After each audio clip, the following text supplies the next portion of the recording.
Here's a bunch of the kids, a bunch of the babies. 1, 2, 3, 4, 5, 6. This one here is 500J. That is Gina.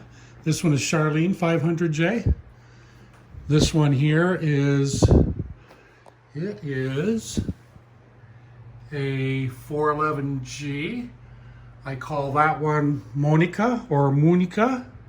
This one here is Erica. This is a 411G. This is a Singer 431G combination. And this part pulls off as well. This is a Singer 301A, built in Anderson, South Carolina, early 50s.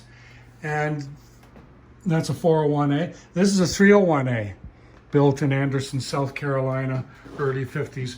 These are all direct drive machines. That means there are no belts or plastic gears or plastic covers. They're all steel covers. And the motors are all direct drive. The motors are not powered by a rubber belt or a V-belt from the electric motor. These have gears to drive them. So they're very strong, resilient machines when it comes to stitching heavier things.